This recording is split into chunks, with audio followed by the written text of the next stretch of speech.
Welcome to Modern Anarchy, the podcast featuring real conversations with conscious objectors to the status quo. I'm your host, Nicole. I tried to keep her quiet, but she's screaming inside of me. I tried to keep her hiding, oh, shut up.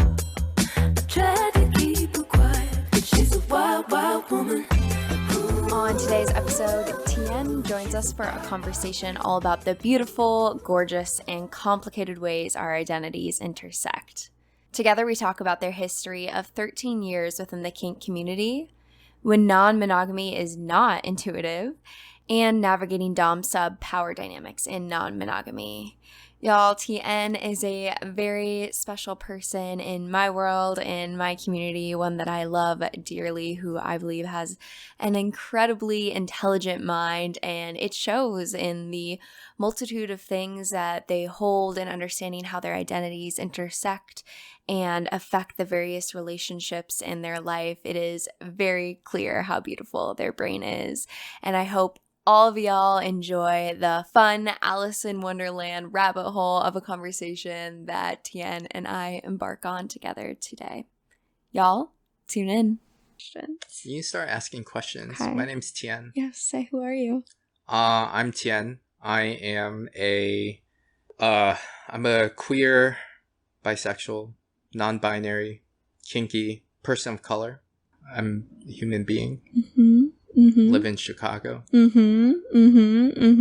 Yes. I feel like we could break down that one sentence for like the next hour and a half. Yeah. Is there anything that comes up specifically out of those identities that you'd like to extrapolate on for me? I mean, I'm interested to see where the questions go. I think my identities are things that I bring to the table holistically by necessity, right? Like I can't it's not easy for me specifically for Tien to compartmentalize these different things that I have into boxes and to not allow those to show up to the table in an organic way. I think even with work, so much of what is meaningful to me nowadays in work is being able to bring my authentic self to work. I think there's a lot of things that I don't necessarily talk about at work as a conscious way of, avoiding conversations that I don't want to have to run into questions or that I don't want to answer. I don't there might be questions that draws that I don't want to answer, but I think it is important for me to still to feel like I'm able to show up to work and other parts of my life as this person who has many identities that interact in very complex ways. Absolutely. I'm curious then, how do you show up authentically? What does that look like for you? There are a lot of, there's a couple of facets to it. I think that visually, I don't hide different things about myself. I think I did say to my manager when I started, because I work in consulting now, I was I have tattoos and piercings and they're not easy to hide. And one of our values is celebrate authenticity. And he said, hey, we believe in you. Therefore, no, our clients, the people you work with are going to believe in you as well. And I've come to learn the truth in that visually, in terms of using my pronouns, they, them pronouns, in terms of identifying as bisexual and non-binary. I don't broadly say to anybody in particular that I'm non-monogamous or kinky at work. If they wanted to ask me that, I wouldn't lie to them. But I don't feel a need to hide it, or I don't feel a need to, repress that part of myself. I think I avoid talking about it out of inconvenience. I don't want to be inconvenienced by having to answer hard questions about that part of my life and having to think about, what way to approach that, especially to people who might not know that feels laborious to me. Yeah, it's work. But it's not something that I would lie about. Yeah, because I'm sure sometimes when people ask, there's a whole question of do you teach. Yeah, I mean, like, I think more of the questions will be like, why do you do that? Why do you like that? Like, you know, like, does your partner know about it? And I'm just like, well, you know, even just like saying these out loud, I'm like, God, I'm tired right now. Yeah, 100%. But it's just like there's a sensible answer to all of these, and it's not, you know, I gotta move on with the rest of my life. Like, I feel like, you know, Yes. somebody, they can go to Google and look these up themselves. Yes. Like, but I just need to move on. I don't know. An example of that is like when I started working in technology, because I spent most of my life, adult life, like bartending or working hotels or teaching high school or something. Like, but I think like when I was starting to work in technology at my first job, like I was participating in Hump Film Festival as somebody who was on camera for a scene that showed up in that festival. So the festival is like, okay, it's Dan Savage's festival from The Stranger, celebrating sex in cinema, in video, and celebrating maybe like an amateur spirit around porn. Yeah. And I was in a video, and I think I like hit my face, but it's really easy to recognize me from my hair and my tattoos. And my boss's boss, and probably my boss too, and multiple other people at work saw me and recognized me in the film. And I'm like, well, I'm not trying to hide this part of my life. Maybe my intention is I'm trying not to draw attention to this part of my life where I'm getting fisted by two people on screen in leather on a sling, like, you know, screaming my lungs out. But like I'm certainly not trying to hide it anymore. How did that go?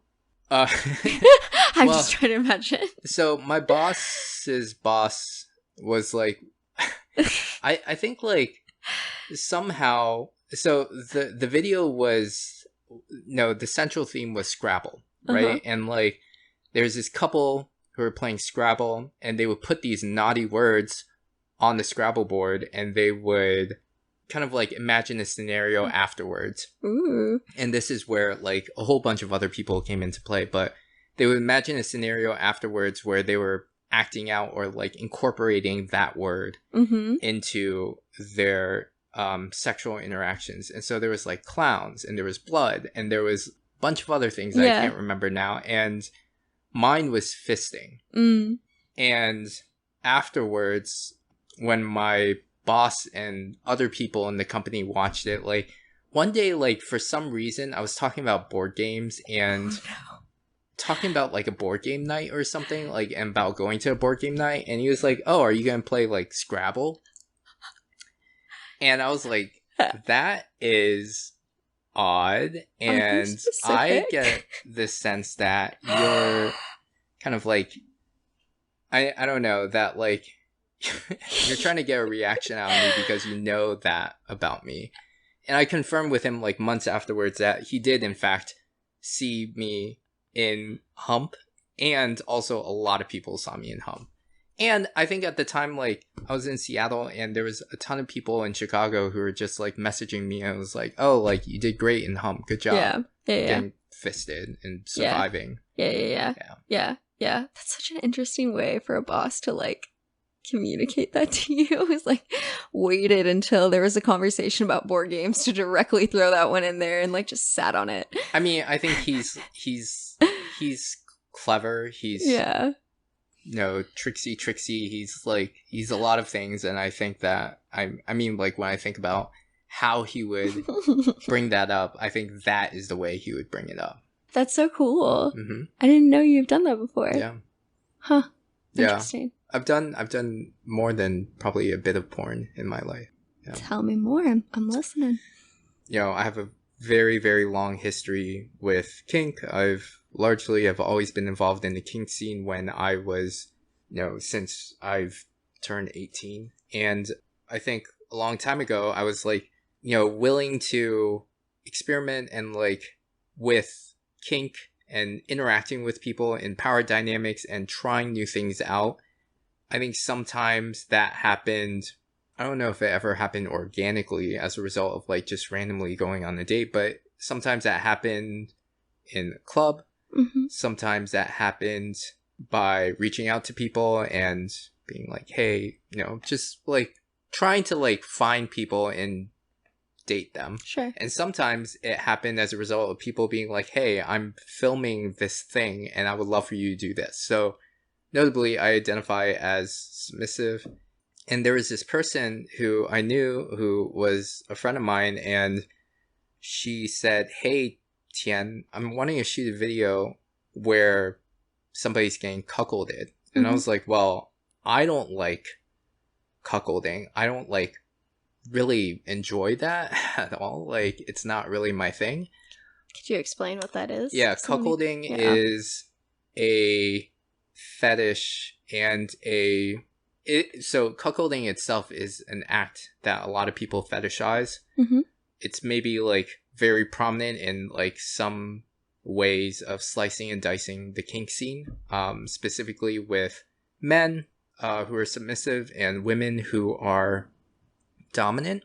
It's a very heteronormative way of looking at it, but the act itself is watching somebody else have sex with your partner without necessarily like, oftentimes I think conventionally how it shows up is, you know, a man who is submissive will watch his partner who is a woman, who is a dominant woman, have sex with another man. I think that's like a really common convention and a really common way in which cuckolding as a desire, as something that people try out, as something that people hear about, as something that maybe conventional porn will sometimes display is played out. Yeah. I think there's a lot of like variance to what this looks like in terms of gender, in terms of like scenario, but like that's a really common one, right? You know, like there's a lot of ways that you can think about it. There's cuckweening, which is like, you imagine like, you know, how that might play out in terms of like people's gender identity and the folks who identify on either part of, you know, any kind of like corner of this scenario. But the person who has sex with the partner and is being watched by the other partner conventionally is described as a bull, B-U-L-L. And I was having a conversation with this person. I was like, hey, listen, like, this isn't really my kink. Like, I don't really like this. I don't really get off on it. And I just like don't want to, you know, experience that as like the submissive person. And she was like, oh, like, I actually had you in mind for the bull. And I was like, oh, wow, that is not what I was expecting. Like, it's like, and I agreed to it, and I was like, all right, I could try this. And it was kind of weird because I showed up to this person's place, and the person who is being cuckolded, cuck, was just like, I mean, like, conventions like aside, conventions like don't really matter, right? But I think it was hilarious that like this person's a lot bigger than me, a lot more masculine than me, and I'm kind of like this like thin like Twinkie like Asian kid, boyish looking person who is acting as a bull in this case. And I was just like, oh, this is hilarious, a little comedic. This is pretty funny. So you did it. Yes, and that is out there somewhere. I do not know where it is. I know that it is being sold, so you have to pay to see it. I don't think I remember even where to find it. How do you not have the links to your porn? I know. Like, what? Yeah, but yeah, there is something out there that was recorded in 2008 or something, and there is a very young, very Twinkie looking Asian boy like acting as a bull to this like very masculine buff guy. Wow. Okay.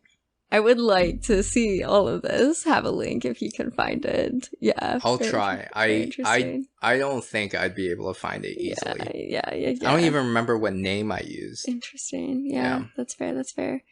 I feel like you said that from knowing you, said you'd been in the kink community for 10 years. Is it longer than that? Yeah, so I'm 33, Yeah. and I was one of those people who knew that by the time I turned 18, I had known for several years that I was going to go to a munch. And a munch is a very low stakes social gathering where people, kinky people, get together and eat, drink, and talk about their lives, connect with each other. It is definitely, the intention isn't play, but it is like a way for the community to gather. Sure. And I had known by the time I was 18 that I was going to go to a munch. I did go to a munch when I was 18. And so if we take that as one of the bookends, then I've been in the scene for 13 years. Wow. As a 33-year-old, coming up to 14 years soon. Hmm. And I don't know, it depends on like how long, right? Like I guess like in terms of like being on the internet and like knowing this about myself, like I've known that I was kinky before I knew what sex was. Wow. As far as I've had access to the internet, which is a long time as a millennial, like I've known that. Yeah. I've been involved in, you know, reading about this, like communities, forums, like chats, like, you know, and so it's been a while. So how did you know? Like, what were the things that stood out to you? I think when I was a kid, before I knew what sex was or what sex could involve, I knew that I found a lot of eroticism around, specifically around just being in positions where I was experiencing a power dynamic with someone else, and maybe specifically a power dynamic where I was submissive to somebody else. When we play tag, God, I really love being tagged. I just remember, like, you know, when somebody was mean to me at school, like, I felt like I kind of liked that. And it felt erotic to me. Sorry, that's what I'm trying to say. Like, it felt erotic to me that I wanted that to happen. And then I kind of learned about what sex was. I was like, oh, I don't think I can quite talk about this broadly to people. And then I think after a while, I was able to like put more of the pieces together and understand. It wasn't, I don't even remember as an internet baby, like when I understood that this was something that other people wanted and something that other people did and gathered around, and maybe that there was even like a long history around it that stemmed from folks in LGBTQ circles, like that there was, you know, maybe a proud history around it. Like I didn't know that. I don't know when I knew that, but it wasn't long until I knew that as a result of the internet. I don't know if I'm being super eloquent right now. You're being 100% real, which is the best thing to be real. Like, right? Like, Right. that's what you're doing. So no, it's great. That's really cool. I think it's like amazing that you had this connection to your eroticism at a young age and like could feel that. Yeah. I mean, I think that a lot of people do, right? Yeah. Like, I think that around, for example, gay leather, you know, when I spent time in gay leather, like people talked about how they had felt this for so long in their life. I think that there is more repression, and that is by necessity. I think when you fear for your life, as a lot of these folks did, like you'll repress some of that. And I think I was lucky in the sense that like very early on, as a millennial who had access to the internet, I could put more puzzle pieces together and understand the words and terminologies and concepts and ways in which people gathered around this as something that felt true to them. Whereas I think a lot of folks, even my age nowadays, don't have that opportunity. Yeah. They never knew about it. Or they never like pursued it. Even if they were similar to my experience, Right. people who felt this for a very long time, for as long as they can remember. Yeah, that's a whole, do we have kinks that like we've just suppressed because of not knowing the community existed, not having models, you know, or ways to interact with that energy? I mean, yeah, I think I eventually came to realize as well that like not only did I have kinks yeah. and had things that I really, I don't know, for lack of a better way of talking about it, like got off on. Yeah. But eventually, I also identified as a kinky person. Not a kinky person as in someone who has kinks, but someone who needs to at times engage in that in order to have a meaningful interaction, romantic or sexual or otherwise. Or also as somebody who needed to kind of like seek out community and seek out like other people who practice this, even if they weren't compatible with me. I felt that too. Like, I still go to munches, I still go to events, I still interact with a lot of people who I'm frankly not compatible with, because like there's a part of me that just needs to be around people who are able to see this and nod their heads and say, yes, I get it. I don't necessarily have to get exactly why you like what you like, or even be like compatible or like aligned to that, like, but I understand that like this is something that you seek out and want and need, because I have that's the same truth for myself. Yeah, which is super huge, right? The ability to be seen. Like, as someone who's not been in the kink community, for that amount of time or had any language in that, I cannot, when you say these things, like, see you in a way of understanding your lived experience in the way that they can. Yeah, I think there's part of this is certainly like, hey, being observed and having people be able to like meet me on the page that I'm at is important. But there's also just this very internalized experience and solo experience I have of being around people where I'm like, well, in a lot of ways, no one's preventing me from being more of myself, but I feel like I can be more of myself. I feel like I can be more of Tien. Even if no one is saying you can't be Tien. Like, it's very much something that I realized when I was in different parts of my life, especially when I was in Seattle, where I would like, I just like never was able to feel like I could be my whole self around people. Not because they wouldn't accept this or because like they wouldn't hear it, but I don't think that they understood how important it was to me. And so it was a very kind of like self-imposed lack of connection that I put myself in, and maybe like a very unconscious one, but like a lot of it for me was like, I think I felt really lonely in Seattle because I was like, oh, I want to feel like I can be around more of these people who feel this way and are able to see that in me. And I can't be my full self. If that makes sense. It does. I'm thinking about a ton of like psychodynamic theories over here about, and like just the ideas of like relatedness and what it means to like, just thinking about how like people in our relationships act as mirrors, right? And in these relationships, because of their understanding of the same interests, value systems, experiences, they're able to see you in a way that you see yourself better. Like, it's a clearer mirror than some other ones maybe. Yeah. I mean, I remember what those moments felt like. And it's also, I will like happily say that, like, as I said before, like, I'm at work nowadays and like I feel like I do connect and engage with people. Yeah, that's a good point. Yep. Like, I do connect and engage with them, even though like I'm not intentionally introducing like conversation or anything about like that part of my life. I'm not pulling that into our interaction in any way whatsoever. Right.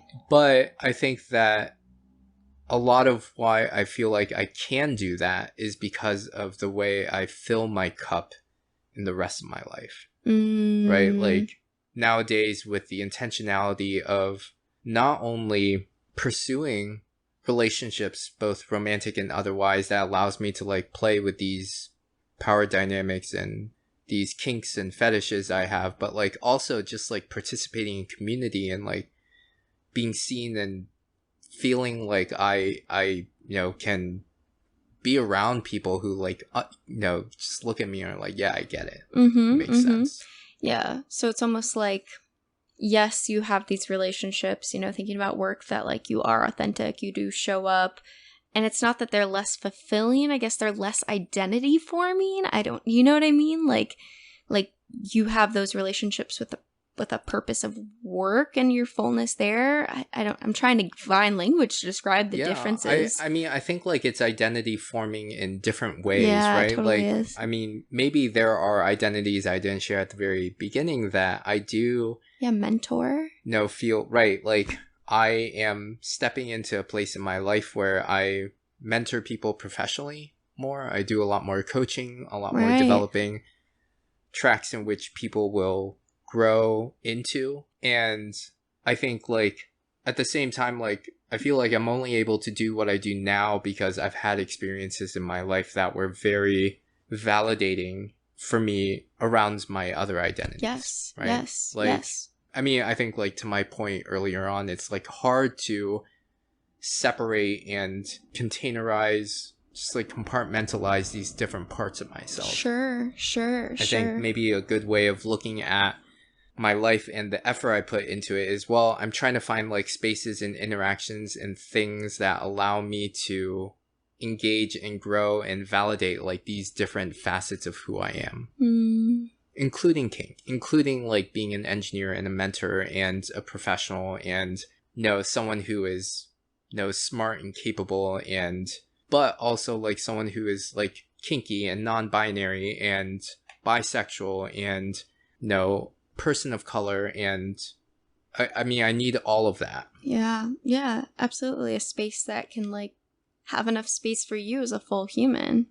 It feels good to me when there are especially ways, I don't think I'm necessarily using this word right, but like when there are spaces in which I can have and interact in and contribute to an intersectionality of identities and concerns, right? Like, it doesn't have to be every identity I have, right? Like, I intentionally keep some of like my personal life out of what I bring to work. But when it comes to kink, for example, nowadays, like I value being and get a lot of meaning and ease out of being in spaces that are queer in kink, or like highlight and focus on and center people of color in kink, right? Like there are, or queer people of color in kink. Like it feels like that feels really good to me. That community space.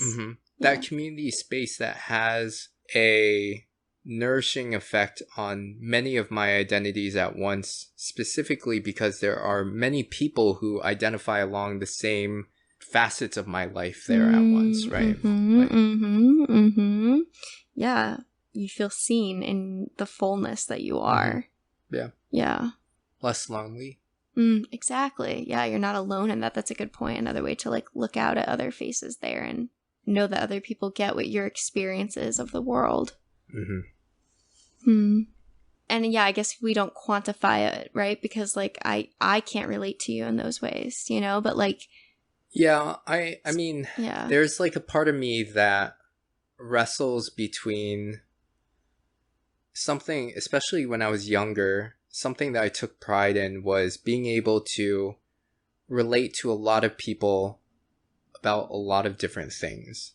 Something that was really important to me when I was a younger person was kind of emphasizing the universality of like certain experiences that people can have and the optimism around like how it could bring people together. For me, maybe early on was death. I think like the experience of losing someone is something that we can all relate to, and maybe a thread that we can find connection in, even when we're most opposed to the other person. And so I think like I can relate to people. I think that I strive to, in every fiber of how I live my life, relate to people. I try to educate myself and be as well-rounded as I can be in order to be able to have meaningful connections and conversations with people about things that they value. But at the same time, like, I mean, the experience I would have relating to, for example, someone who's white is not the same as how an engagement or like a conversation or something with someone who's a person of color would feel. Right? One fills my cup more. And I think that nowadays, like, as an older person, maybe I have even more desire and want to be in spaces and close relationships with people who can align to as many facets of my life as possible. I want to meet more kinky people who are non-binary and kinky folks who are queer and folks of color.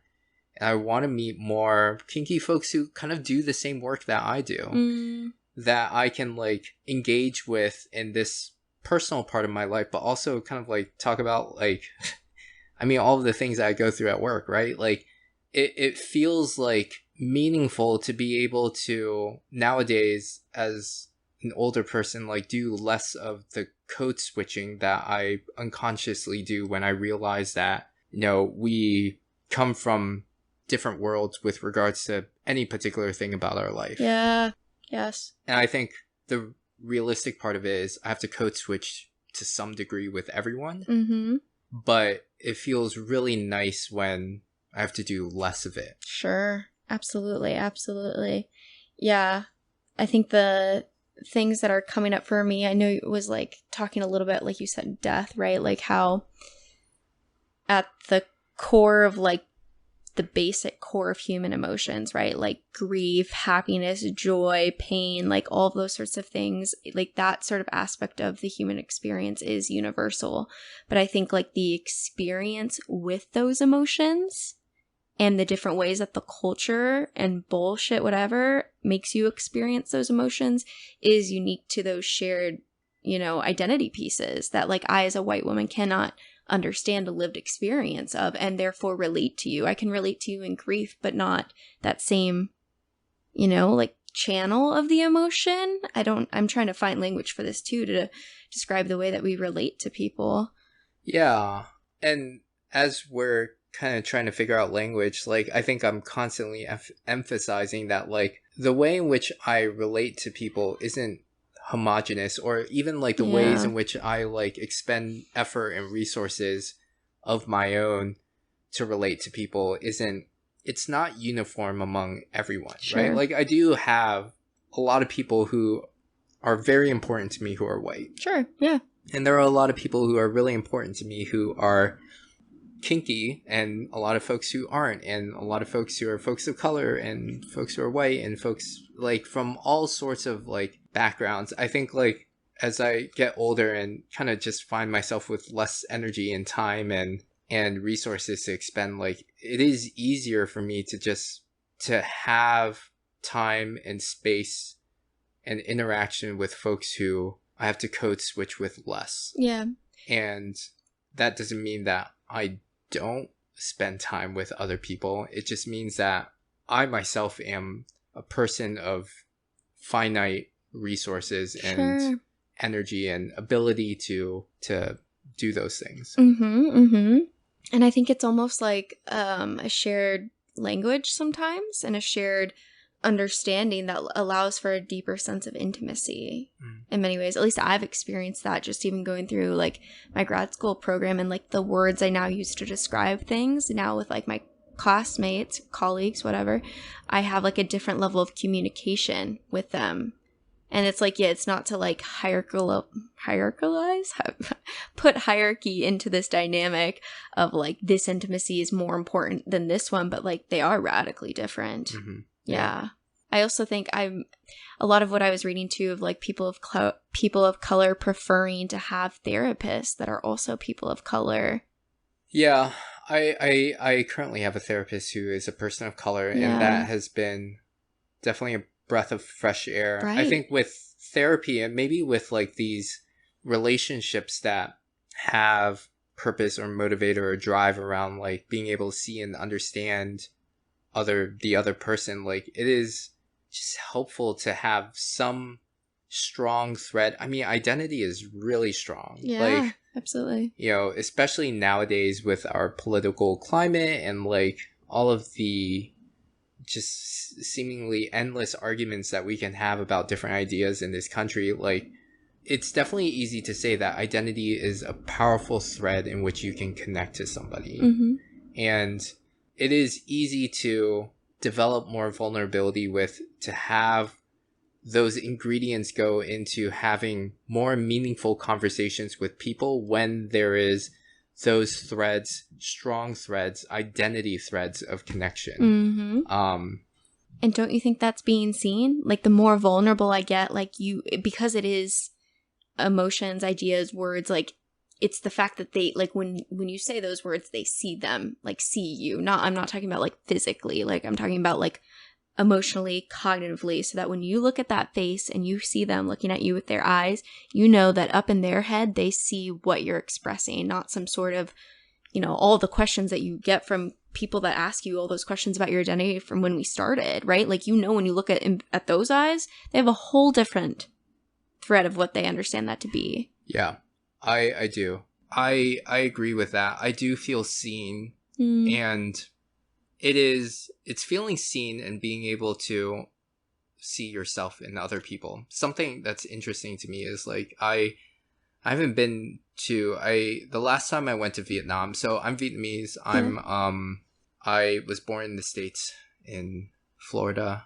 And I have gone to Vietnam before, but I was really young. And I think, like, it's really young in the sense that, like, a lot of my frameworks nowadays in which I interact with the world and have reservations for, or aggressively, like, show my identity and personality and intentions is, I mean, like, I didn't have a lot of that experiences, like, back then, or the ways in which I had experiences that shaped that worldview were very subtle. And I think nowadays, as I think about going to Vietnam again, I think something that feels interesting to me as a function of my age, my experiences, my value nowadays in the identities I have, but also a function of Westernization and industrialization and a growing alternative culture in Vietnam is,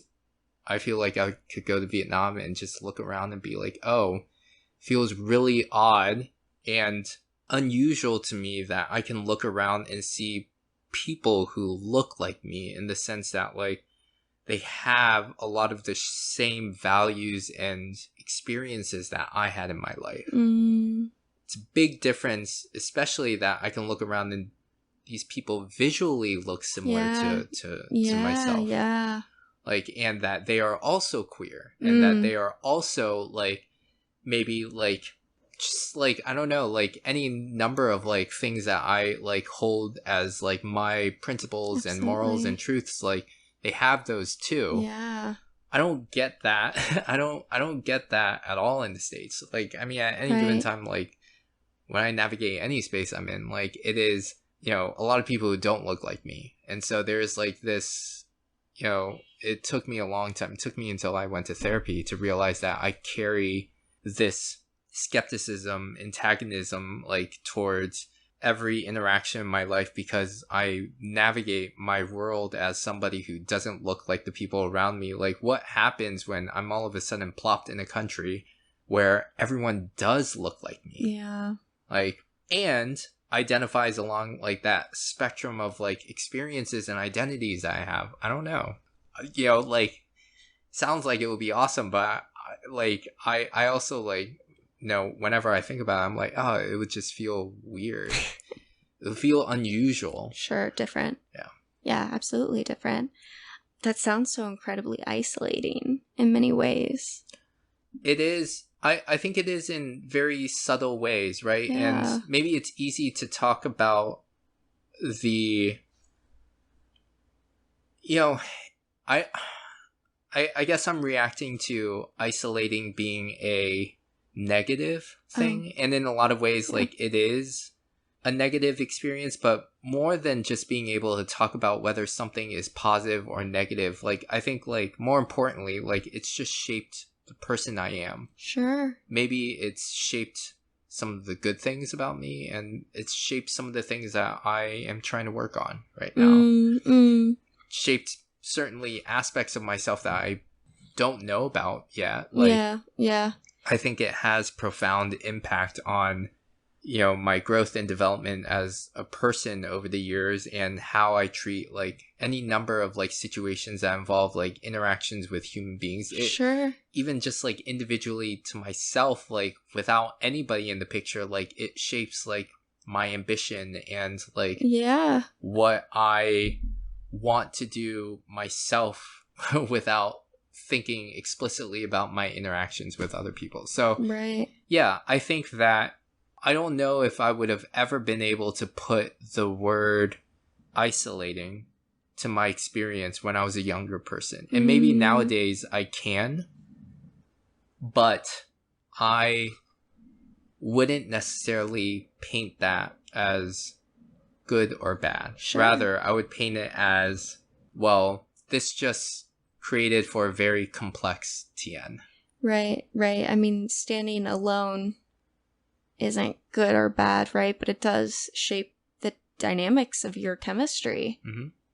Yeah, I mean, like, all of these identities feel important to me, and it feels like I strive to think about them as things I bring to the table and interact with each other in very weird ways. And I have spent a lot of time, like, I wouldn't say pathologizing, but like thinking like very deeply about like how my queerness interacts with my kink and how my being a person of color interacts, and kind of being projected like all of the stereotypes and effects of being a person of color, maybe like specific to my race, like being a model minority, like has interacted with my sexuality and the ways in which I present myself. And I think a lot about like even just how all of these come together in really odd ways to affect my attachments and my what I tend to do with people in different settings and scenarios. And it just feels complicated. Yeah. At all times it feels like it is a very entropic like set of interactions, and it's very hard to like calculate with a high degree of probability like how these things are going to bump into each other and synergize or cancel each other out or like affect each other. Yeah. I'm getting a ton of like chemistry metaphors of just like a lot of different pieces in the equation and the reaction. That you can like know predictably this piece, does this piece does that, but when you throw all 20 in, you kind of like... Yeah, I haven't really gotten to a place yet where I'm able to not only like figure out how like fully like the whole picture of how they intermingle with each other, but I also like haven't really figured out any maybe like consistent tools in which to reframe or develop perspective that allows me to make better decisions. I think I have some. Yeah.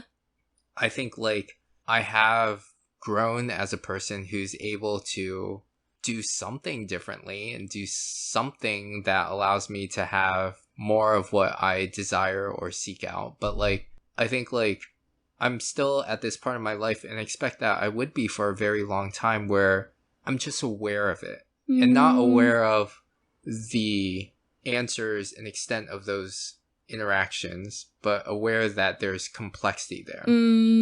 It's like being aware that there's a fog of war in which like all of these things like play out in very weird ways. Sure. So you like, your periodic table, but you don't understand how they interact yet.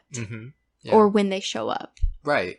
That's a really it's a very chemistry appropriate like thing to put out there. Like maybe I know what elements exist on the table, but I don't yet know all of the rules and constraints in which they bond together and interact with each other or are repelled by each other. Organic chem, so you've got Gen Chem 1 God. and 2 is done. So painful.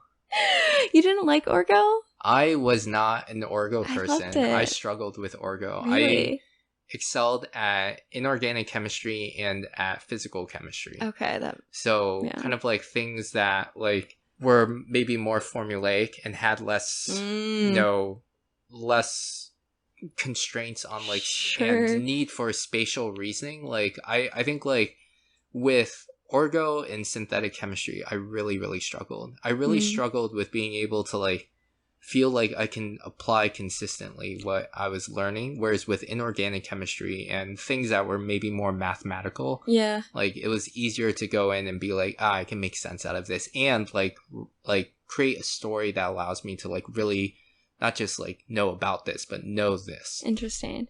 I wonder, like, you probably took inorganic chemistry. It's like that's where you learn about like covalent bonds. Oh yeah, but that was Gen Chem. I felt like I covered all that stuff in Gen Chem 1 and 2. Yeah, it's okay. Yeah. But I definitely didn't take physical chemistry. Yeah. That was like the next in the sequence. Maybe I mean I'm so far removed from chemistry, but Sure. maybe what I mean is like not organic chemistry. Sure. When I say inorganic, which is crazy because like inorganic chemistry versus like you're an organic human and you're trying to figure out like how your stuff interacts, and so like maybe the question is like it's not going to follow the rules of inorganic chemistry and have like mathematical equations and you're like searching for them and you're not going to find them because like there is none to be found. It's just a complex set of variables like organic chem where it's like, what's the shape dynamic and the probability of this and the probability of that, and then make my best guess of like what's going on here.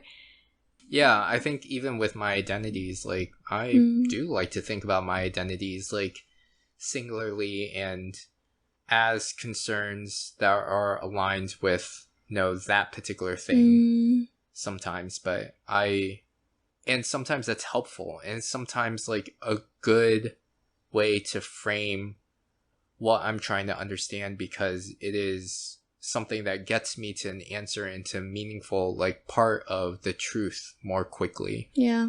But it's also helpful to think about them in very intersectional ways. Feel like it's helpful to, as best I can, think about a lot of the problems in my social justice sphere in intersectional ways. Sure, absolutely. Both can be true. Yes, and right? Yep. That is always the answer. Yes. Yes, and. Yes, and.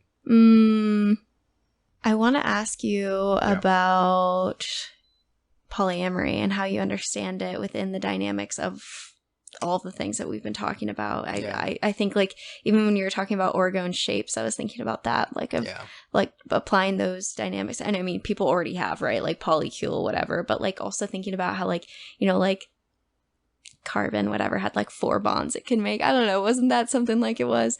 And like thinking about that in terms of people and like the amount of relational space they have to connect. And like, I wonder how like some people have like a ton of relational space and other people really don't. It's just interesting to think about. Yeah, I you know, as soon as you said I want to talk with you about polyamory or non-monogamy, I was like, oh shit. I think like when I introduced myself and said, hi, I'm Tien, I'm this kind of person, this kind of person, this kind of person, I didn't I don't think I said non-monogamous. And I am a non-monogamous person, but that is really a way of, I think like the truth in the advertising is like, I am a non-monogamous person, and I don't think it comes very intuitively to me. Ooh. Whereas like kink is intuitive and innate in the sense that like, as long as I've been breathing, I've known that about myself and can't avoid that. Like, it's like, I was that whether I decide to participate in or chase it down or not. Like, I think non-monogamy was really something that I made a conscious decision to pursue, to engage in, to practice. Yeah. And because of that, it is neither intuitive nor like oftentimes even like kind of like the thing that I lead with in terms of describing and narrating like my experience. Interesting. Even though it's something that is incredibly important to me nowadays and has like maybe more bearings on like how I practically and the logistics of how I live my life than anything else. I forgot the question. Yeah, I didn't really give you one, to be honest. I just said I want to talk about it, so like you're fully fair to not have remembered anything. Yeah, I think that non-monogamy is very not intuitive to me. I say that to a lot of people. I say that to people I'm on dates with. I say that to my partner. I say that to like my polycule. I say that to a lot of folks. And that's what I wanted to ask, like from hearing you say that. I wanted you to like extrapolate a little bit more of like, what do you mean that it's not intuitive to you? What does that mean for you? So I think as a bit of history, I came into kink when I was 18, knew for a long time that I was going to do it. Right. Started going in munches, eventually found myself in gay leather, identified as a gay man, like eventually stopped identifying as a gay man and started identifying as bisexual, and found myself in this corner of the scene that had people from other maybe non-gay men walks of life who were around and practicing non-monogamy. Mm-hmm.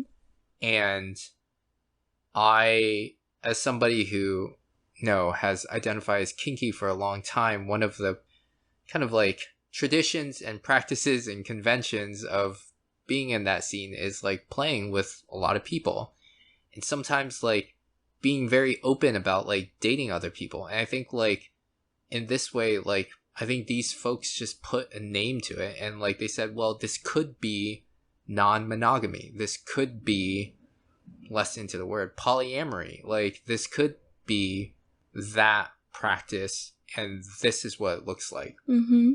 And so I think as part of someone who is interacting in the scene and playing with other people and trying to have meaningful connections and interactions with people of varying degrees of intensity, like I was someone who maybe like started identifying as non-monogamous by necessity, because I would start dating someone who had a partner already, or I would play and like, there is a part of my life where I dated a lot of couples. Like I was a third to a lot of couples, both sexually and romantically. And Sure. I think like when I walked away from those collective experiences over time, over and over, like more and more like people would ask, are you non-monogamous? I'm like, yes. I think yes. Yeah. Like, I mean, like I definitely do a lot of like the same things that they do. And I think it wasn't until I was in a very intentional and committed relationship with one person for a long time, specifically TK, where I started thinking more about, okay, what does non-monogamy actually mean to me? What are the things that are great about it? What are the things that are painful about it? And I guess like it wasn't like I was not thinking about that before, but I now was thinking about it from the perspective of, okay, I am with someone who feels very fulfilling and stabilizing to me. Like this is a different vantage point than I was in than before. As someone who ran around like a ragamuffin, like sometimes, playing with and being in relationships with other people who are committed to other folks, like I think like there was less maybe individual commitment from myself. Now that I'm in a place where I do have a lot of commitment, it feels like I am in a different part of the room than I was before. Sure. Yep. And can ask more questions painfully sometimes, like about what non-monogamy means to me. And what it looks like for me. What are the things that are easy, hard, enjoyable, painful? So what does non-monogamy mean to you? I think it's a lot of things to me. I think individually to myself, maybe kind of like with an area of impact that is narrower to just myself, the inside of a blooming onion. Like, I think it is a way for me to have a lot of needs and not put all of that on one person, and to have like a greater surface area in which I can engage in those experiences and come out on the other side feeling like I'm getting what I need. Yeah, full. That doesn't necessarily feel intuitive to me, but I think like it is something that I believe in and engage in and strive to chase as like an effect to myself. And then no less important and possibly more important than that is it is a practice that allows for more networking and foundations to be developed between the people who are important to me in my life. And maybe a easier way of saying that is it's a way to build community. Sure, absolutely. But maybe if I were to click into that, like building community is not just having people around who mean a lot to me and will show up in a pinch for me. It is having people who kind of like holistically, in very complex ways, interact with each other, sometimes way too complex ways, interact with each other and also show up for each other. Right? It is a way to have not only support for myself, but support for the people who are important to me. Yeah. In my research work I was reading, it's a little bit, obviously, relationship anarchy, a little bit in a different direction, but all in the same sort of sphere.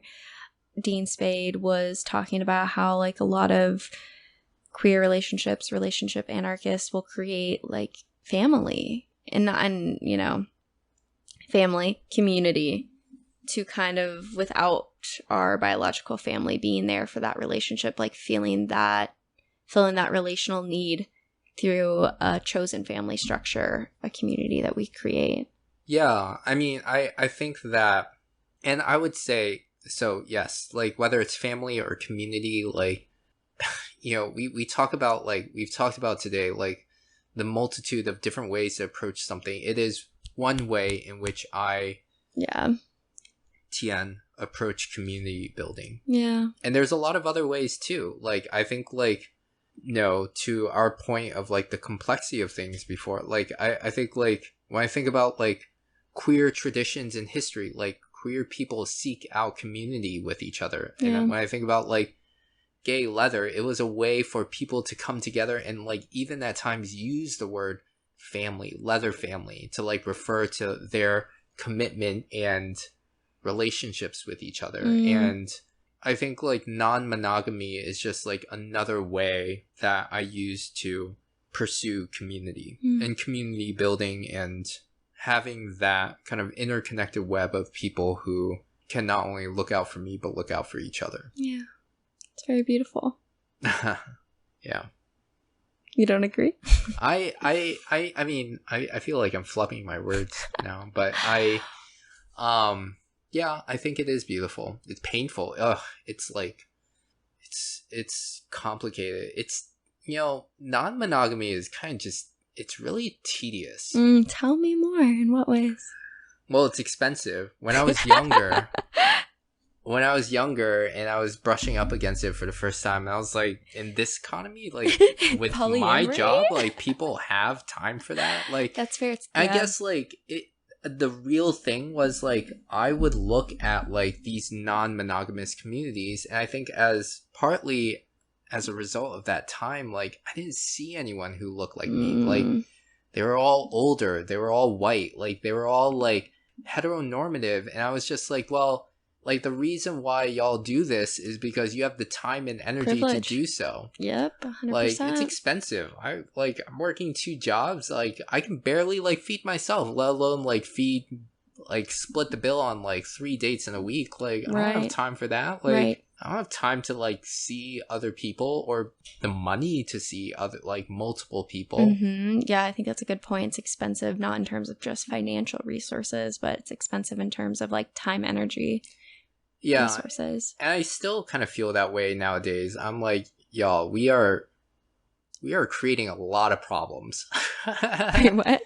We're creating a lot of problems by like putting ourselves in this like very complex web of interactions. Like, in what way, I guess? I mean, like, I mean, I think about my polycule, bless you all, like TK, Caleb, Maggie, like, I think about like, I mean, like at times I'm like, what the fuck are we doing? Like, you know, like we're making this complex for us. Like, don't get me wrong. Like, this is all our own doing. Like, it is all like we all sat down together and was like, yep, let's do this. And like, it all is like this kind of like stew of like interesting, complex, sometimes very painful interactions together.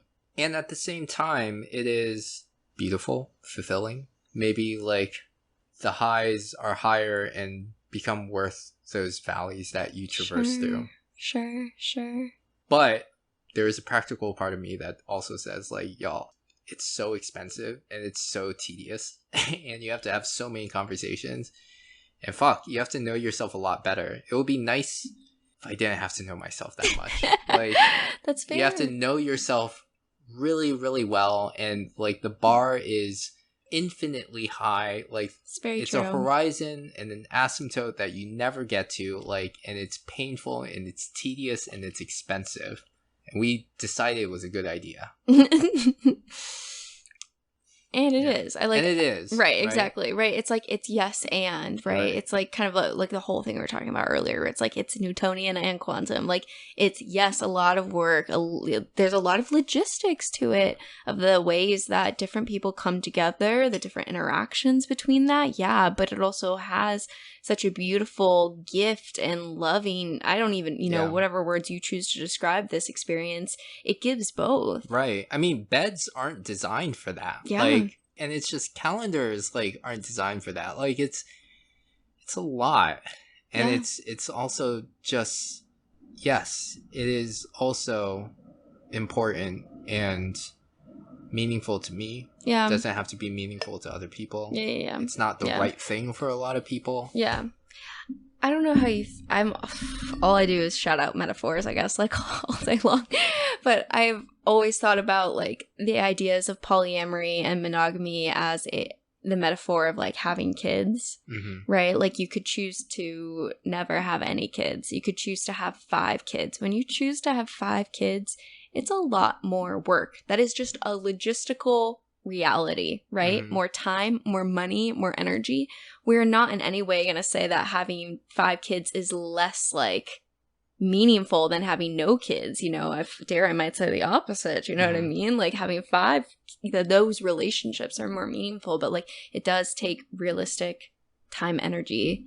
Yeah, it does. And I mean, I think it's just another way of how to do things. Exactly. Yeah. It's cool to also not be in any relationships with people. Shout out to all my single people.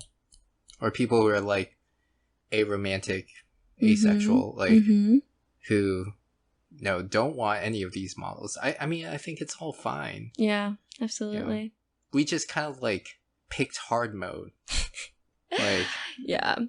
I think the thing I try to, like, think about, and I know you're not doing this even, but, like, even using the language to describe that, where, like, it doesn't put it into the context of, like, polyamory being, like, the higher thing. Do you know what I mean? Yeah. Like, and I know you're not trying to do that, and I'm not trying to do that, but, like, trying to, like, find language that does describe it, that doesn't put it at this, like, well, it's the higher echelon that if you really understood yourself and knew how to work with jealousy, you would know how to do. Do you know what I mean? Yeah. Which I hear sometimes within, like, at least spaces. I mean, like, that was the big thing when I was younger, was I was like, that feels so privileged because I can barely afford to feed myself right now. Right, like, let alone, like, have kids and then go to my partner's place. Right. And, like, right. And it just, like, it felt like that doesn't feel good, right? Like, it is a way to have, I mean, it's a perspective and an approach to how to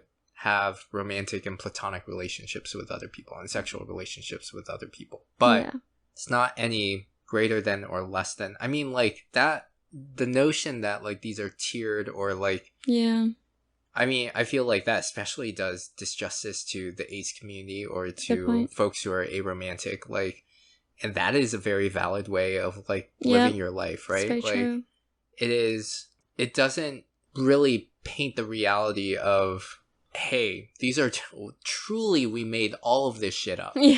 Like these are, in my book, like, they're all equally bad choices. Like, or they're all equally good, but just many different good choices. They're all equally bad.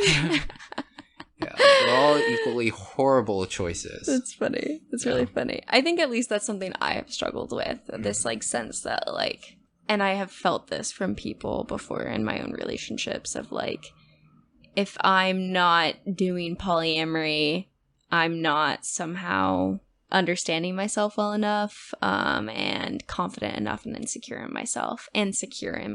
Yeah.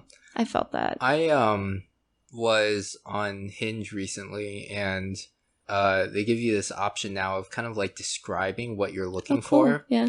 And I messaged this person because I thought this was interesting, and they didn't message me back, which is cool. Like, no, shout out to them. But no, they describe themselves as ambi-romantic.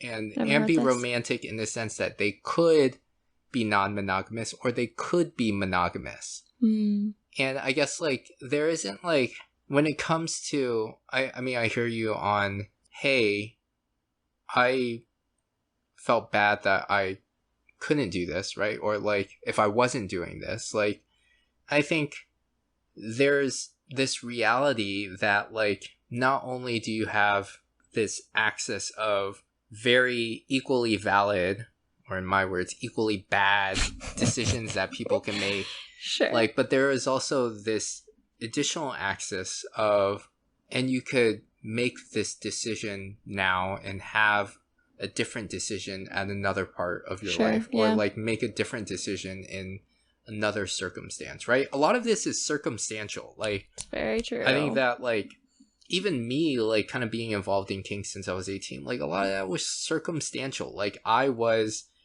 around the right people, the right settings. I could have gone to a munch. Like, someone could have, like, spilled a whole plate of pasta on me. I would have hated it. I would have never gone back. And I would just be like, I don't want to have, like, pasta sauce on my shirt anymore. Like, it's important to think about it as not just like, oh, this is who I am, but it's also, this is who I am right now, but it's not necessarily who I always am or who I could be or who I've been in the past. Sure.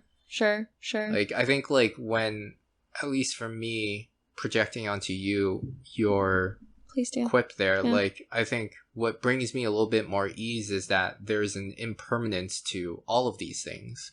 Not only are they equally valid, equally bad decisions, but, like, there is also, like, an impermanence with which I navigate those decisions over the course of my life, and what I favor and not favor, or practice and not practice. Yep. And then the question is, like, as somebody who's been gay and then bisexual, like, it's, you know, I'm allowed to make that decision for myself and, you know, describe myself that way. 100%. Yeah. And then I think the beauty is then in finding, like, community who can hold that level of, like, space for you.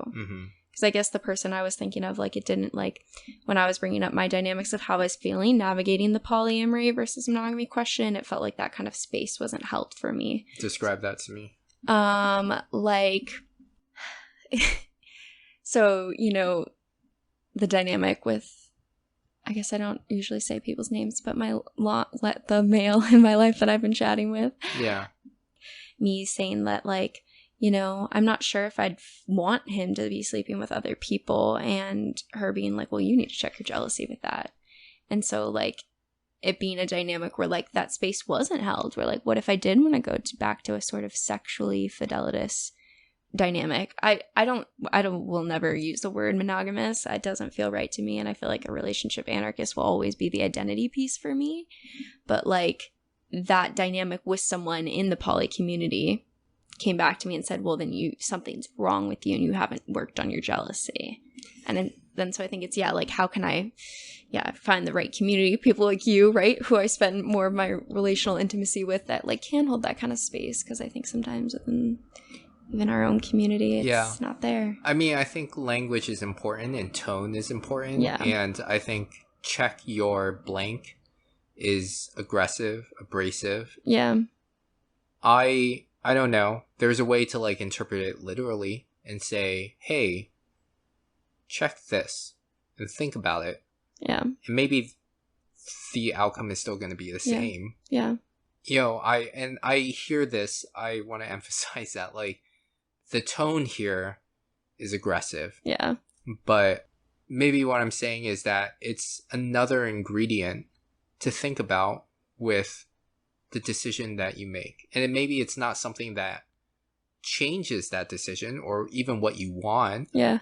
But it's something that informs an understanding of it. Sure. And that gives you a bigger perspective Absolutely. on the picture. Right? Yes, always. Perspective is good. 100%. Yeah. I think if someone told me to check my jealousy, I would probably be annoyed. Yeah. Well, yeah, because that's the thing, though, is like you can want a sexually fidelitous relationship. I don't even know if that's necessarily what I want. Like, I think that's possible. Yeah, for sure. Yeah, 100%. Oh, it's possible to want that. I mean, Yeah. yes. Equally bad decisions. All equally valid and equally bad decisions. Yeah. I think for me, it's more of like the time, energy, space. I think that was a hard thing, exploring dynamics with people that are in polycules, right? Like even we at a brief point like explored a dynamic between us, and I've explored dynamics between people in the polycule, right? Like it's interesting to like see the amount of relational space that is open to connecting. Yeah, and when you say relational space, you mean relational space to connect in a romantic or sexual or platonic relationship, or relational space as in space to hold your experiences, your wants, your desires? Just time.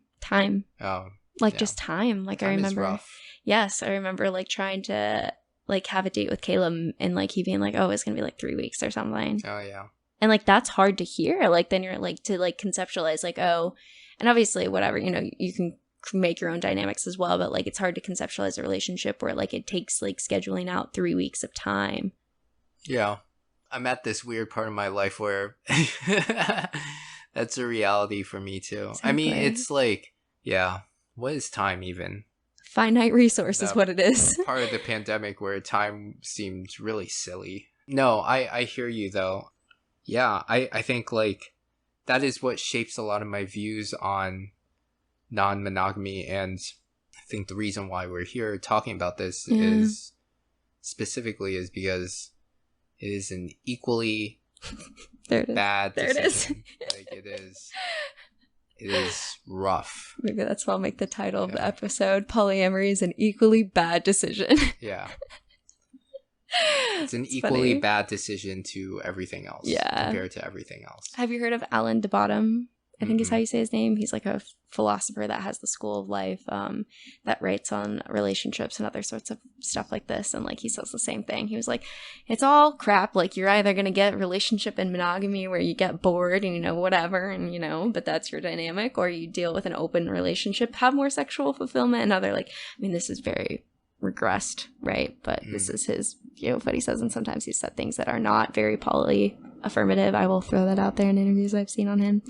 But he'd say like, oh yeah, or you can do polyamory and like you'll deal with jealousy and other things, but have a lot of like excitement and novelty and other sorts of stuff. But which I think is too regressive of a statement to say at all. But I think the point being that he agrees with you that they're all just different bad choices, you know? I want to call them all good choices, just different choices. Yeah. No, it is my glass half empty kind of gal. Yeah, is that what? Yeah, I can feel it. Yeah. No, it is. There is validity in each of these. I mean, like something I strive for and something I feel is positive is like being able to see these decisions as valid, even if they're not things that I personally pursue or like want to have in my life. I think like there are times where I feel a lot of antagonism. Like I think sometimes I do look at straight people. I'm like, wow. But you're making like a really bad decision. Like this is like a particularly bad decision. But no, I think it's all fine. I think all of it being like we're all doomed anyways. Yeah. It's about the consciousness, I think, of the construction is my thing. Like I know the Multi-Amory podcast had like an episode on conscious monogamy. Have you heard that term? No. Some people who have gone through like the poly and then like come back and like wanting to have another term that kind of emphasizes this idea of like using that level of consciousness of like freely crafting. I guess it kind of sounds like relationship anarchy in some ways, right? Maybe some ideals, pieces of it, but yeah, it's kind of interesting to me because like I wouldn't necessarily like use the term like conscious non-monogamy.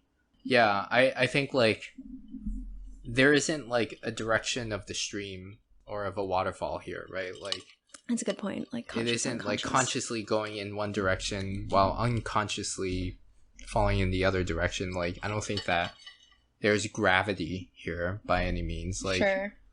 I wouldn't describe any of us as like, I wouldn't describe any of us as pursuing conscious non-monogamy. Sure. I would say in some ways yes, though, because... Right, but I wouldn't use those words, right? Rather, I think that they are toggles for a light. Like, sometimes the light is on and it makes sense to have it on, and sometimes the light is off and it makes a lot of sense to have the light off. I think that's why, like, that word ambiromantic, like, felt interesting to me, is because it felt like, well, as like a... When I think of other words that use this prefix of ambi, like ambidextrous or, you know, ambivert, like, I think, like, it brings, like, an equality and a same planedness to, like, the possibilities. Sure. And that they might be, that the state in which someone sits might change over time. Like, hearing the word ambiromantic sounds to me, and I feel like I might be making up this word. I feel horrible if I'm making up this word, and like people call me out on the internet and are like, "What the fuck are you talking about?" But it feels interesting to me because like puts agency in people. Sure, I like it. Yeah, framework and decisions that they make and how they want to pursue that part of their life. Right? Like, I could be monogamous. I could be non-monogamous. It really depends. And I can make any decisions about that, like, at any point in my life. I like that term. I'm resonating a lot with it personally. Yeah, I'm very worried that I'm making it up. And if not, I mean, that's why I like relationship anarchy. Actually, for my dissertation, I told you I've been doing my actual lit review and doing it. I was reading some pieces from other writers, other thinkers, and they were talking about how, like, you could be a monogamous relationship anarchist or polyamorous.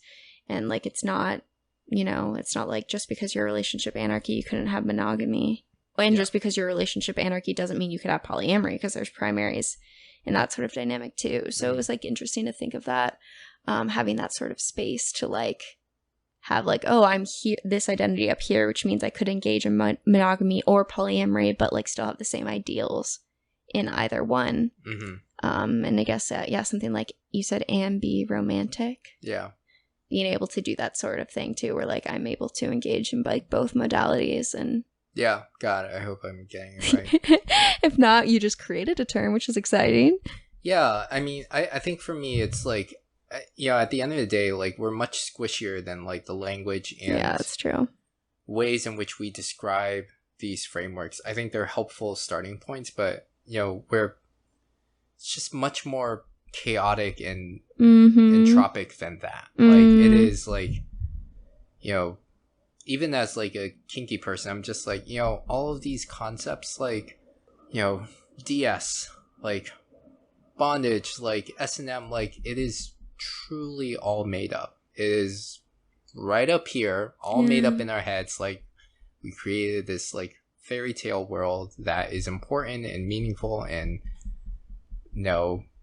like it's incredible and something I need, but I'm also like, we're just making this up as we go along. Like, at the end of the day, like, where these things fall down as lines in the sand are going to be washed over by like the reality of how we, in very complicated ways, interact and connect with each other.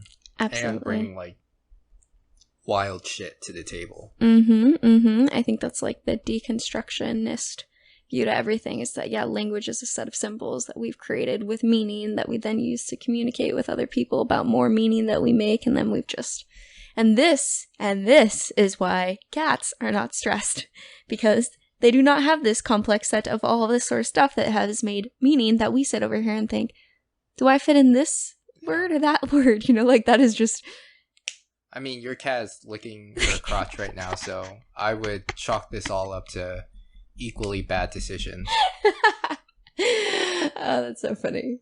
But I think she's less cosmically stressed, is all I'm saying. When I was out by the lake today, I saw some geese, and I was just like, what are they thinking about? Like, their life's like much simpler. It's like, I eat, I poop, I fuck, like, and we do the same things, but like add like a whole system of meaning layer language on top of it that we can like sit over here and like be, philosophers and just like dig deep into, which is fun and also creates a lot of complex webs for us, as you've said throughout this entire time. So yeah, what I was hoping that you were going to bring up today, and I don't know if you did, and I don't know if we have time to talk about it. I can talk for as long as you want, but what I was hoping you were going to bring up was, how do kink and BDSM, and maybe specifically within BDSM DS, create complexity? Because it's something that I don't think, it's something interesting in that it's come up for me personally, but it's hard to understand how it's come up for other people. It's hard to understand like how people have talked about it broadly across like different communities and practices and stuff. And I think, I don't know, that's I have time. I'd love to talk about it, and you kind of got to guide me though, because like I don't know how to guide you into this topic.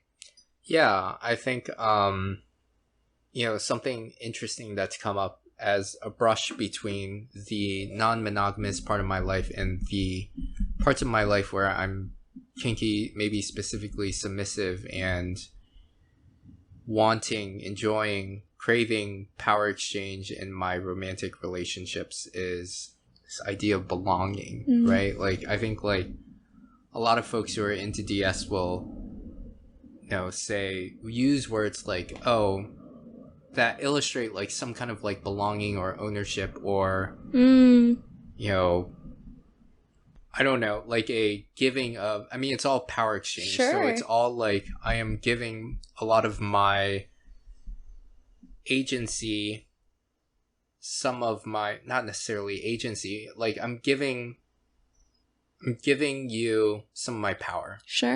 And I think it becomes complicated with non-monogamy. At the very least, like as like a submissive person, being like, oh, like, how do I have two people own me? And what if they say different things? And like, what if like I want both things? Like, what if they're both valid? And like, how do like, I don't know. It's like, it's more hoops to navigate. Interesting. I think I had this at maybe like very specific part of my life, but it was difficult to navigate and have these concepts like interplay with each other, because it seemed like there was like some kind of like cognitive dissonance on either end. Interesting. Could you tell me an example of this sort of dynamic of like the cognitive dissonance between, it sounds like, the sub dynamic and the non-monogamy dynamics of ownership and the power dynamics between that? Yeah, maybe like a really easy, concrete example of it is around chastity, which is fetish activity around having or being prevented from having sex, becoming sexually aroused, or like having like restrictions or constraints to that. Sometimes it's physical, maybe a lot of times it's physical, maybe a lot of times it involves locking, sometimes it's solitary, but I think most of the time by convention it's with another person. What do you mean by locking? So like a belt? It could be a belt. Okay. Yeah. There's a lot of devices out there throughout history and currently sold on the market. Back in like medieval days, like you actually see a belt and like a belt with a lock, and nowadays I think they still sell those things. I think they do, yeah. Nowadays, like, yeah, I don't know, they still have like physical devices that lock and prevent access to your junk. And that's like a very physical form of chastity, but I think chastity is also like, like, you can just tell someone you're not allowed to do this. You're not allowed to like touch yourself, or you're not allowed to like, have sex without my permission. I mean, monogamy is like the biggest example of chastity kink. Well, maybe chastity is done as an activity to like satisfy an itch, like, and maybe like bring sexual arousal as part of whatever that approach is. Sure, which is not necessarily what monogamy is. The kink right? of monogamy can be, though, for sure. I had this really great conversation with another like therapist and doctor who was like, monogamy is kinky as fuck. And then I like thought about that more, and I was like, it totally is. Like, if I come to my partner, I was like, no one else in the world can touch you. No one else gets this, you know, and like having that sort of like kink to it. I think that's fair. That's not the lens most people take to monogamy. I think that's not the lens that most people are like, get me out of this, you know, like. No, I mean, like, most people are like, maybe like approach monogamy from, again, like a state of, this is just what I want to do at this very moment. Right. But I think like they say, well, I don't want you to have sex with other people because maybe it stems from like a sense of safety or not necessarily insecurity. I might surprisingly take like a positive tilt to this and say that like bring safety or assurance or like less complexity, or maybe like, I don't know, it could be any number of things, right? But like, I mean, this is like a perfect way to talk about its complexity with non-monogamy. Sure, yeah. Like, as somebody who really likes someone to say that to me. To say what? To say, you know, I'm the only one who can get you off. Or, you know, only I'm allowed to touch you. Yes. Or like, you know, you're not allowed to like, you know, experience this unless like I give the go ahead. Like, well, how do you do that with agreements and maybe like differing levels of commitment with different people?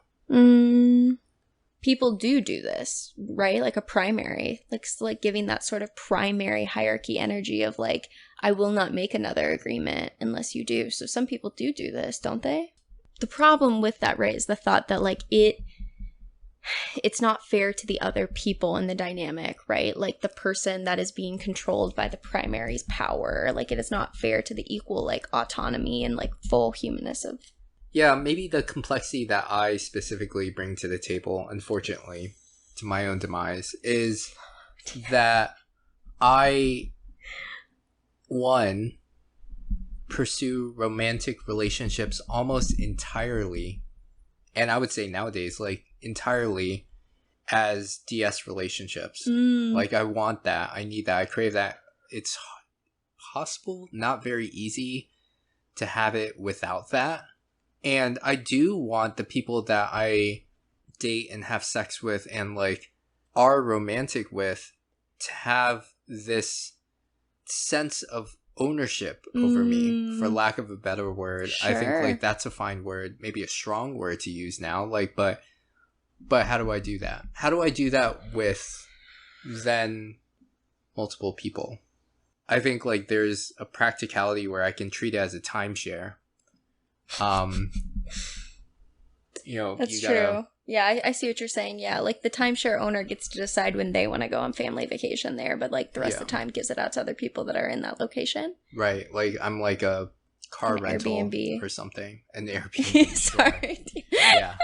You started this. I'm just with you on the metaphors. I was about to go to Blockbuster. Okay. Like you gotta rent me and then you gotta return me and you gotta rewind But that doesn't fit the same as like an Airbnb or does like I'm sure also Blockbuster might be lost to a number of people in a younger generation that's now. True. You'd be surprised in the demographics of the podcast. Yeah, no, yeah. I'm absolutely sure. But yeah, I think that I see what you're saying. I'm totally with you. And I think like maybe there's a world where two people, want to maybe have conflicting views or perspectives or approaches to what that ownership might look like, what that ownership model might look like. Sure. Or I mean, like, I think ownership is thinking about like the capital D left side of the slash to the lowercase s right side of the slash, but maybe like... Wait, what? What does that mean? Well, D/S. Like dom sub. Yes. But like the capital thing that you just like embarked upon. By convention, we tend to write D as capital D. And so when I say DS... Yeah. You hear two letters. But by convention, when you see it written out in different places, maybe in classes, education, like on the internet, in various forms, like people tend to write it out as capital D / lowercase s as a way to, Dom, you know, capital, you and me both, buddy. Like as lowercase. as a way to, yes, right. That's cute. I kind of like it. I do. I mean, there's like a convention for a lot of people, especially like people who come from like the early days of the internet, where they will capitalize like whenever they're using pronouns to describe themselves, like my or like our or you, like whenever they're using these pronouns, they'll similarly capitalize or not capitalize those. So like I think like there are a lot of like it's like a play with language. You know, I wouldn't necessarily describe all of these people as old school doms, but like I think that there is like there was a point in time where it was common to see people write something out and like, you know, capitalize the M in my, even if it wasn't the first word in a sentence, and do it very consistently. And what they were like emphasizing was like, I am the one who has power in this relationship. Sure. Yeah, through the capitalization. Yeah. Interesting. Okay. So I see what you're saying. I am really like struck by this dilemma of like power structures within your kink erotic desires. You and me both. Yeah, because demise, equally bad decisions. Now it's like kind of like bad decisions compounding other bad decisions. Well, like, okay, so like I'm just thinking about this. So like you would like someone who has, you said, ownership over you to a degree. So I think like maybe a way for me to frame it is that I am not the only one who runs into this. I think that maybe the values that I chase in both non-monogamy and in kink, like, kind of bring a lot of complexity to the table. Sure. So what might those values be? Like, well, I value agency in non-monogamy. I value a co-contributed dynamic. I value, you know, agreeing on having something and collaboratively being able to pursue manifesting that thing, right? Like, and on kink side, I think specifically with DS, I value a sense of ownership and a sense of belonging to somebody. Belonging. Like, I think it's hot, more than just being hot, it's meaningful. And I value, similarly, people's agency and desire to pursue what they're looking for. And so I think then how do I have this sense of belonging and ownership, where by the nature of ownership, that means that I will do a lot of the stuff that you tell me to do.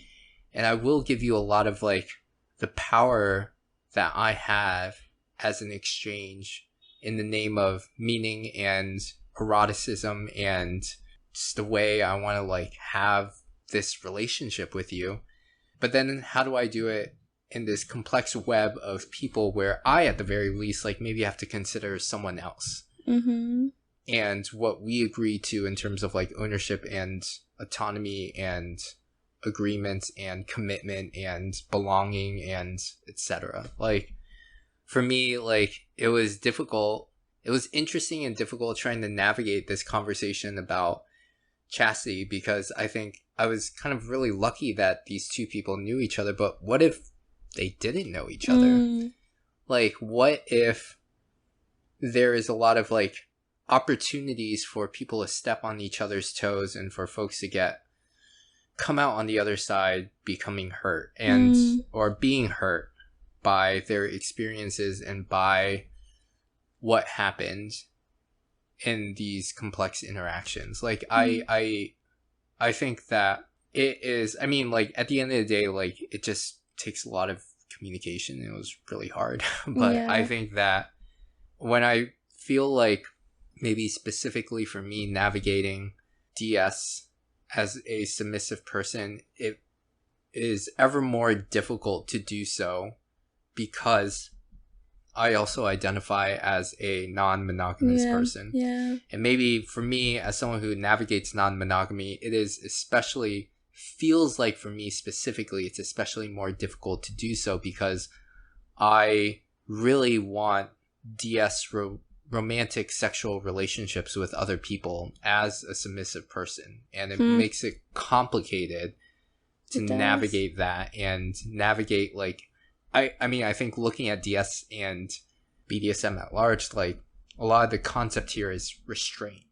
A lot of like what sits at the heart of like these things that we do to get us off is like restraint and the overbearingness of like having power over someone. Whereas like non-monogamy, or at least like the values that I place on it, is agency and freedom and the ability to like move around more readily, nimbly to other arrangements, other attachments, etc. Like how do like it feels like those values are just coming at odds with each other sometimes, which I think 100% makes sense, because like in a dynamic of dominant submissive, there is a power structure, and you are engaging in a type of non-monogamy that is trying to avoid power structures. Like that's just a reality. So then you're like, you're wanting to have a power structure when you're also not, you know? Mm-hmm. And how you bring those together, I don't know. I have no idea, but like inherently that's going to not, because I think that's what people talk about. What's the word for like, doesn't even matter, but like the primariness in polynormative, whatever.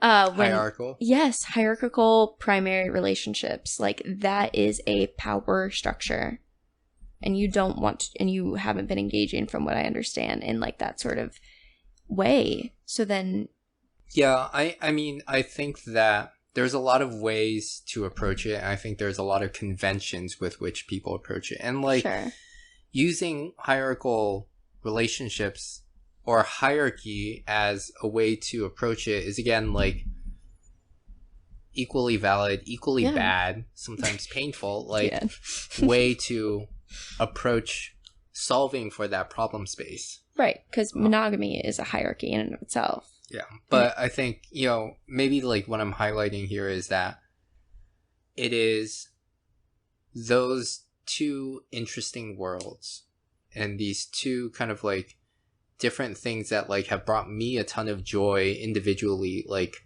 come together in interesting ways that like forces me to like have to solve a problem and to have to take an approach and to have to like work with people on what that approach is. You know, I think there's a ton of ways in which these interactions like intermingle with each other. When you talk about like folks of color and kink, like it is all kind of like very fraught and difficult to navigate these two beautiful things. Like talk to any kind of like Black person in the scene, and like they will talk about like the ways in which language in the kink scene can be really painful to hear and experience sometimes. Like people find joy and meaning in using the words master and slave to describe their relationship and DS with someone, and imagine like how that feels to someone who's Black who hears that, right? Who's Black, who has grown up in America and knows it as a place that has a very sad history around slavery, right? Like I think there's just, you know, I guess like for me, like these are really interesting ways in which identity in each of their kind of like single serving ways are beautiful and gorgeous and fulfilling and meaningful, like come together to interact in ways that are very complicated and maybe like compoundingly like is beautiful and meaningful, but creates a lot of like interesting problem spaces that people have to navigate and solve for. That was very well put. I don't know about that.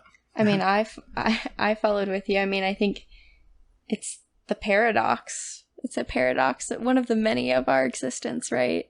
Navigating all of those pieces and like the beauty in that sort of wondrous path that you go on, but also the difficulty of that wanderous journey where there is no path already previously like trodden for you to follow. Mm-hmm. Yeah. Yeah. Yeah, maybe for me, like, these are really specific things that come up for me that I've encountered, but I think, like, there's beauty and meaning in just, like, hearing about other people's experiences about how their different identities, like, come together in absolutely. odd, unpredictable, sometimes painful, sometimes very beautiful, fulfilling ways.